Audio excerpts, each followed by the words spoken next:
What's going on, man? Welcome back to the channel. Welcome back to the basement. I'm Ron, and today I got something new for you guys, something that's hot on YouTube. I got some NBA Topshot content. Today we're gonna go over my collection. We're gonna do a little deep dive into what I got, my cards, where I'm putting my money. I did a little splurging earlier today. We'll go into that in a little bit. I'll give you guys a little breakdown of what NBA Topshot is, what you guys can expect for the future, if it's worth investing in. It's to give just a brief little overview. It's going to be a online sports card trading site that's crypto based. Now I'll get into that in a second. On this channel, you're usually gonna get fantasy football from me, football, a little bit of basketball, but this is a little bit new for my channel. I want to keep this type of content going though. So if you guys enjoy NBA Top Shot content, if you enjoyed the video, make sure you go down below, subscribe, leave a like, comment, let me know what you want me to do next. I want to have some pack openings, some live streams, stuff among those lines. Now, before I get any deeper into NBA Top Shot, to play, Hero for three. That's good. A little pause, a snarl. Head ass. I seen them hate when I was down. They never thought that I would blow up and get them rags. Wake up, get my. All right, so what is NBA Top Shot? I've been spending all day figuring out what it actually is. Personally, I've been actually trying to catch up on podcasts, catch up on eBay of the sports card trading world, because it's something that I'm interested in. As somebody that's 19 that wants to get aggressive with investments, that is a spot where sports card trading seems like a booming market, a volatile market, and something that I have an edge on because I produce fantasy football content, because I produce football content, I stay up to date with sports, and I feel like I would have an edge in that industry. I'm just going to say for the record today, I'm usually a little bit more goofy, a little bit more fun, but this is semi-serious stuff. We'll keep it light, obviously, but we're going to be talking a little bit of investing, a little bit of put your fucking pockets on the table today. Now, like I said, this is Top Shot. It's a beta, and on this website you can buy packs, and these cards, they're not just cards, but they're moments. They have little serial numbers on them. We'll check one out real quick right now. Let's say we want fucking JaVale McGee. We got a JaVale McGee card. Now, the website's going to be a little bit slower than usual because a lot of people are on this fucking website, man. There's like over 7 million sales in the past 2 days or yesterday. There's been, I think, a LeBron James and a Zion Williamson both sold for $100,000. There's legit money on here. This is what these cards are. So I think it's a little bit more special than a physical sports card is because that's just the player. These are tangible moments. So you can have like Kobe's last shot in his 81-point game would be something that was sick. You could get the LeBron James Iguodala block off the backboard. There's all these iconic moments that you can't capture inside a sports card. And on top of that, I was getting into the sports cards myself because I wanted to get some content, some box breaks on here. But it's tough, man. When you get a card, let's say you do a box break, you get a card, and let's say I pull a rookie Justin Jefferson. That Justin Jefferson, I have to get graded by like PSA or something like that. I now have to ship that into a company and wait on like a 9-month waiting list before I'd even get it back to flip it and invest my money elsewhere. There's a lack of liquidity in that market, and I think that we're going to start shifting towards NBA Top Shot. Now, in NBA Top Shot, these are NFTs, so non-fungible tokens is what I believe those are called. Now, I'm not a crypto guy. I'm going to sit here and tell you guys point blank, I'm not a crypto guy. I'm not somebody that puts money in Bitcoin or invests in anything like that. I'm 19. The only time I've ever used Bitcoin is to deposit money into a sports betting account because I'm too young to bet on DraftKings, and that's just the reality of the situation. Now, what I can offer you guys is my take on it from somebody that isn't this analytical tech guy. I'm starting to understand the market. I'm starting to understand how these cards work, how these things work.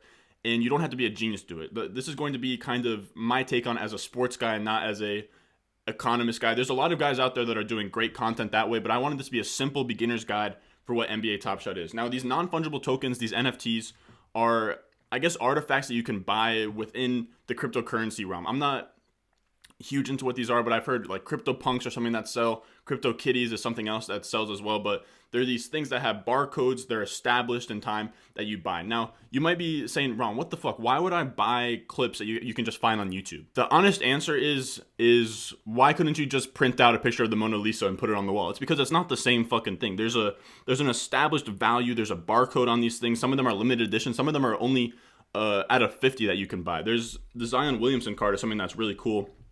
It sold for $100,000, but there's a difference between a Zion rookie, let's say a Zion Williamson rookie card that you can get at, let's say, a sports card auction, and then this. I think it's a really cool concept that you can buy a Zion Williamson block moment. Now, this stuff is going to take a while to load. There's a lot of people that are coming on. This is a booming thing right now. A lot of people are on it. That's why I want to make this video for the subscribers And for anybody new to the channel, that you want to get in on this now, because this is something that is skyrocketing, and I think we're only really scratching the surface of what this is going to be. Like I said, when you buy sports cards, it's such a long process. This is something that is it makes it much more liquid. It's much more tangible. It's much easier to buy and sell things. Now look, where's the block? I love the block. It's going to load up in a second. But when you can capture these individual moments, I feel like they hold a lot more value. Look, it's a cooler thing. Like, look at the Zion Williamson block, man. When you see this, it just gets launched into the stands. I think, yeah, one of these sold for $100,000. That's the highest that you can list something on the site for right now. That's only going to climb. Now, I will say something else. When you look at these players, see, you have number 10, number 36, 42, 46. The ones that seem to sell the most are the ones that are number 1 at the top. Let's say if we go to Marketplace, right now the packs are all sold out. I think they come out every Monday and every Thursday. But the Marketplace is somewhere where you can search up any player, you can filter it here and there. It's a little bit tough to navigate, but you want to search around, you want to find the players that you like, and when you want to identify players that are good to buy, you want to buy low on players that could be relevant in a few weeks, in a few months, guys that could blow up in the playoffs, like last year's Tyler Hero. Last year, Jamal Murray was blown up in the playoffs, Jimmy Butler. You want to buy all those kind of guys. When I'm buying players, the things that I like to look at is, okay, so let's look at this Tyrese Maxi. I'm a big Kentucky guy. At the end of the day, when you're buying these sports cards, you just want guys that you like, man. There is an aspect of it of trying to make as much money as possible, but if you just buy players that you like and you buy players you believe are good, they will just go up in price. And as this platform gets bigger, the prices will just keep on going up. I bought this Tyrese Maxi. I like Tyrese Maxi. You get it for like a nice little $90. And when you're looking at these prices, some really good places that you want to go, I'll link these in the description. You have Crypto Slam, which is it. So today, literally just today, there was 5 million sales on NBA Topshot, which is insane. You had this LeBron James for 78,000, and on here you can go to live sales, live marketplace, live mints, and within here, how was I doing this earlier? Yeah, you can explore all sales. So let's say you want to buy a Tyrese Maxi, but you don't know what a good price is, right? You go to cryptoslam.io, you look at all the sales, and then you can just type in a Tyrese Maxi. And it'll come up on here, and it'll show you the last 50 sales of Tyrese Maxi. And then from there, you can kind of gauge what price you're comfortable paying. Now, like I said, a lot of this stuff is taking a long time to load. Yeah, so the last one that just sold was $95, $98, $100, and you'll see, where is it? Yeah, serial number. So the ones that are low, like 481, if it's below 1,000, I've seen that if it's 3 digits, it'll be way more expensive. So 148, but this is 95, 98, 95. How much did I buy mine for? I wondered if it'll tell me.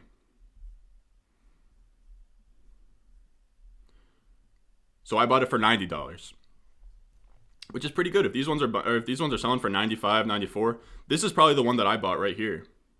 3304, is that me? Yes, sir. Yes, sir. So I got a pretty good deal, man. 90. This one's all going for 93, 94, 95, 95, 100, 98.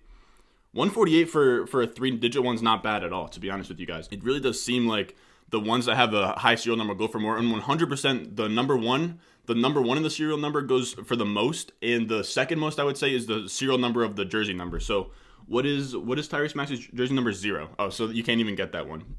But now let's say I want to place it for sale. So I bought it for 90. Let's say I just want to be I'm holding on to him until he sells for 200. That's what I'm saying right here, right now. So I'll list him up for 200 and we'll see if he sells. But I'll put all this stuff, I'll list these up online when I get to it. But I want to show you guys what I'm rocking with here. Let's take a little tour of the collection, fellas. If you guys would like to sit back and have a little MTV Cribs tour of what we got going on here. We have the Tyrese Maxi, the first one that I bought. Now the next one I really like, man, is this Donovan Mitchell. And let me tell you guys, I really like the ones that are limited edition. So if it says LE next to it, those are ones that are never going to get printed more than the number that's on there. So there's only 1,000 of these Donovan Mitchells, which establishes scarcity. It establishes this is a finite number of these cards that are going to be coming out. And this is a great moment. I really loved that Utah Jazz versus Nuggets series in the bubble last year. It was literally the only thing that was on in the summer last year. This is a sick moment. That's a sick series. It went to 7 games. I want to say the Jazz had a 3-1 lead. But Donovan Mitchell is one of those dudes that this Jazz team could get hot in the playoffs. He could get hot and start going on a crazy run. So you want to own these kinds of players that are young, ascending talents. Along with a guy like, dude, I really like, not to gas up, I really like Kristaps Porzingis too. And like I told you guys, this one's limited edition. This one, yeah, that's CC, but that's just a normal. That one I didn't pay that much for. Actually, how much did I pay this Donovan Mitchell for? Or how much did I buy it for? Not that something went wrong. Now, I will say, you guys are seeing there's some long loading times or something along those lines because we're so in the early stages of this website, of this database, this marketplace. I think that there's a lot of money to be made. There's a lot of value to be had in the future. There's only been 2 series of cards released. Imagine having a Series 2 card in 2-3 years if Top Shot stays alive over time. This is something that seems sustainable. It seems like Top Shot could either completely take over the physical sports card industry, or just be something on the side, like an alternative, which I think is fine too. And you have to remember the NBA is an international market as well. It's not just football where it's in America, but you have guys in Spain, you have people in Europe and Australia, all that. And within that, you have players that get more value around there. And in a China, somebody like Zuki or Jeremy Lin will be hot in China. Or you have Australia where guys like, I want to say Rudy Gobert. No, Rudy Gobert's French. But in Australia, you have Joe Ingles, guys like, I think, Ben Simmons, maybe, definitely Dante Exum. Then you have Spain, where guys like Ricky Rubio, the Gasol brothers. So there's all this stuff. And then France, you have Nick Batum, Tony Parker. You have all this international appeal. And to keep guys that are random players, like a JaVale McGee relevant, they're starting to implement sets, which is sick. It's kind of like an ultimate team in a way, which is what I think that's the difference in a physical sports card market and this marketplace. And I think this is why this one is better, because in the physical sports market world or sports card world, when a JaVale McGee card gets pulled, it gets tossed. If you pull a JaVale McGee card, it gets tossed. But in these, you have these sets where you complete and you put the players into the base set. So you put all these players in. Does it say what you get in return? I don't know. It doesn't say what you get in return. I guess it's just a pack. But there's these sets where, let's say you could do like the starting 5 of the Oklahoma City Thunder. Or let's say like the starting 5 of the Bulls, right? Which are all nonsense players besides like Zach LaVine. But I'm sure that guys like Wendell Carter Jr. aren't going for a lot. I'm sure that Kendrick Nunn's not going for a lot. I'm not sure if he's even on the Bulls anymore. But let's say you get the starting 5, you turn that in and you get Michael Jordan, right? You get like a Michael Jordan jump man at the foul line that moment. All of a sudden, a guy like Wendell Carter Jr., who had no value at all, now he has the value of 1/5 of a Michael Jordan. So it's a way to keep these bottom common cards relevant. It's a way to amplify the market, and it's a way to keep things relevant outside of just the top players. I think that's why this has more longevity. And on top of that, they're keeping the scarcity low. Like right now, I can't even buy a pack. They don't want to flood the system. They don't want to give too much supply. It's really all them trying to figure out how much supply of packs they need, how much demand there is. They just don't want to flood the market and make all the players have no value. So I really like what they're doing from an economic standpoint. I really like what they're doing from a marketing standpoint. Let's go through the rest of my collection. I'll give you guys a little tour ski real quick. You have Kristaps Porzingis, which this one's a limited edition. It's towards the end, but what I get it for? I got it for $114. And I could go to Crypto Slam for you guys and show you what's going on, but it's taking so long to load that look at this, man. Kristaps from the fucking logo. I love Kristaps Porzingis as a Knicks fan. He's from New York. He goes to the Mavs, and I think that he's going to be Luka Doncic's right-hand man. He might not have that value right now, but I could see a world where they go into the playoffs. Let's say if Luka makes a run into the playoffs, Kristaps is going to be right there next to him, and he's going to have some blow-up games too. Because look, man, look at this three-pointer. That shit's deep as hell, boy. Deep as hell. There's fans in the stadiums too. This is a really cool moment. And these are things that you want to search for. You want to search for things that are limited edition, players that have the ability to blow up, and you want you want to get good value. So you want to always look on Crypto Slam, make sure that you're getting a player at a decent price. And then the next one I have John Collins. This is just a normal common, but get him for $6. Maybe him and the Hawks do something well. And this is another thing where if they go into the playoffs, it's Trae Young and then it's John Collins. Somebody else I really want to buy is going to be Cam Reddish. I'm not sure if he has any moments yet, but that's a guy I really liked coming out of Duke. But John Collins, he's a really good rim runner. He plays good defense. He's like a 4-5 type of guy. He's going to have posterizing dunks in these moments cards. Then you have my Jimmy Butler card. I'm a big fan of this Jimmy Butler card, fellas. This is a steal in that iconic series against Milwaukee. I just love their playoff run last year. I love what Jimmy Butler did last year. And Jimmy Butler right now is having a quiet season. He's not really going off. He's not really doing anything crazy. I paid $120 for this card. But when these playoffs come around and this hit team gets there, if it's going to be anybody that brings them to the finals again, it's going to be Jimmy Butler. I think Jimmy Butler is somebody that can increase in value. Now, let me make something clear. I'm not telling you guys to go out and buy every single player that I bought on this, because I only bought these players because one, I like them.